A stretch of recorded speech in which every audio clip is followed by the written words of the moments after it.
Hello and welcome to Health Professional Radio. I'm your host, Neil Howard. Real glad that you could join us again.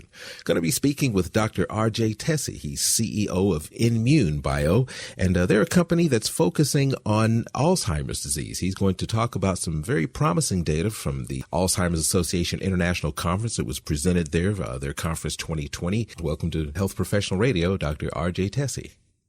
Thank you, Neil. It's a pleasure to be here.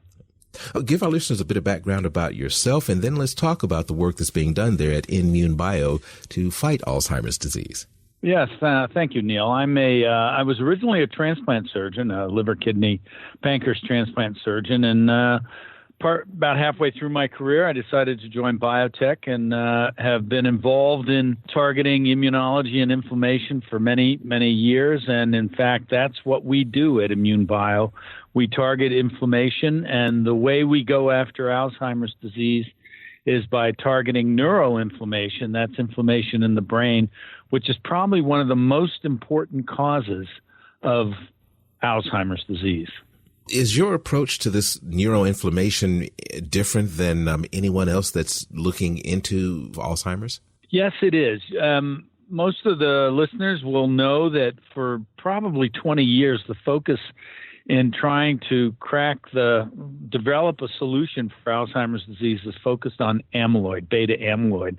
And many clinical trials have failed, and I think most people have come to the conclusion that amyloid is not as important as we thought it was. So the door is now open for us to really innovate and look at other causes of Alzheimer's disease, and many people have neuroinflammation as high on their list. And what do I mean by neuroinflammation? Neuroinflammation is caused by activated microglial cells. Microglial cells are the immune cell of the brain. And when the microglial cell gets activated, it produces inflammatory cytokines that cause nerve cell death and synaptic dysfunction. And that combination of nerve cell death and synaptic dysfunction results in cognitive decline. We are targeting actually soluble TNF with a very unique second-generation TNF inhibitor we call XPro that only targets soluble TNF, and we've got great preclinical data, and now we have some data in patients that suggests that we are headed down the right path. Now, is that the data that was presented at this year's Alzheimer's Association International Conference 2020? Yes, it is.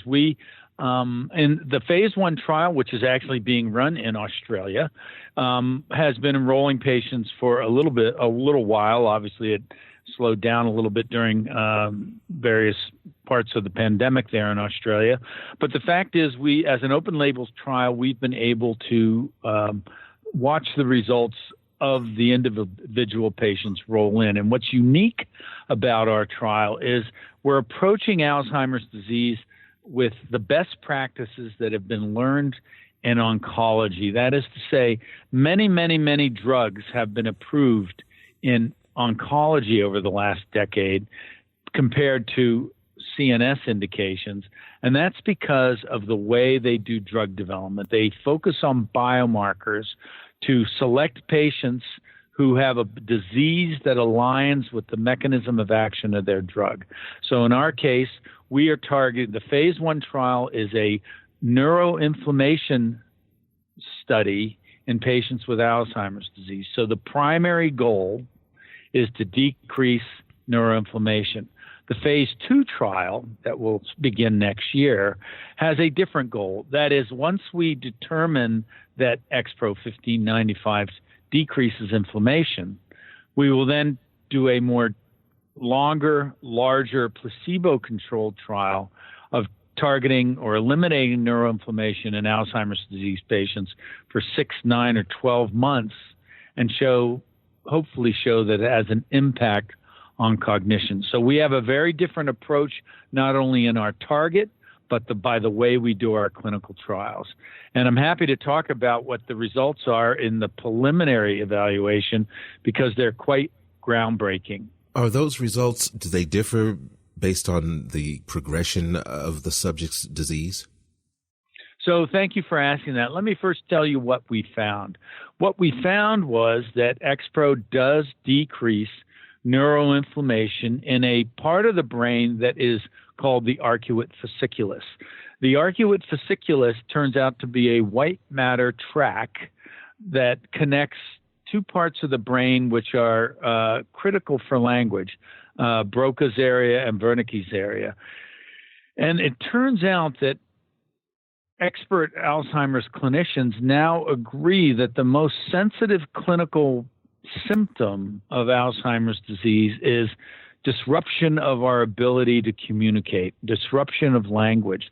So we have very solid evidence in a small number of patients at this point that, in fact, a drug that is given peripherally as a once-a-week subcutaneous injection actually targets a neuroanatomical structure in the brain, decreases neuroinflammation in that structure, and that structure is critically important for the most important and clinically sensitive symptom of Alzheimer's disease, language. So we're pretty excited about this because it means we are headed in the right direction, and we think we have a drug that really has a chance to make a difference in these patients.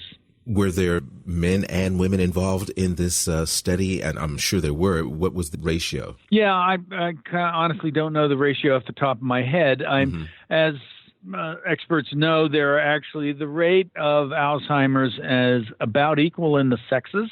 What's unique about the trial in Australia is it's, for all practical purposes, all in Caucasians, and that's really just a reflection of the demographics of Australia. In the United States, where I am sitting currently, the demographics of Alzheimer's are a lot more complicated. It turns out that the incidence of Alzheimer's disease in Hispanics is greater than in Caucasians, and in blacks or African Americans, it's even greater than in Hispanics. So it's a more, shall we say, complicated environment here in the U.S., but the important thing is we've gotten very good evidence that we have a drug that needs additional study, and that's our goal, whether it be in Australia, the United States, or Canada, or even in Europe. The bottom line is we are moving forward, and we're quite excited about it. Where can our listeners go online and get much more information about these clinical trials and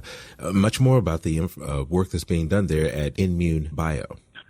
So we have a website, as everybody has a website now. It's www.inmunebio.com, and that's I-N as in Neptune, M as in Mary, inmunebio.com. And there's a lot of information on that. We have 75 peer-reviewed publications. We have video clips. We have slide sets. We have, things that we've written. So there's a lot to learn there, and I think if you spend a little bit of time on the website, you'll not only learn more about how this novel drug works, but why using it to treat patients with Alzheimer's disease makes a heck of a lot of sense. Well, I appreciate you joining us here this evening, Dr. Tesi. Well, it was a pleasure. I always love to tell people about what we're up to because we're excited about it, and as someone that spent a lot of time taking care of patients, there's only one thing that matters in this business. That is, if you make a difference at the bedside, everyone benefits. You've been listening to Health Professional Radio. I'm your host, Neil Howard. Audio copies of this conversation are available at hpr.fm and healthprofessionalradio.com.au. You can also subscribe to the podcast on iTunes. Listen in, download it, SoundCloud, and be sure and subscribe to our YouTube channel at youtube.com, Health Professional Radio.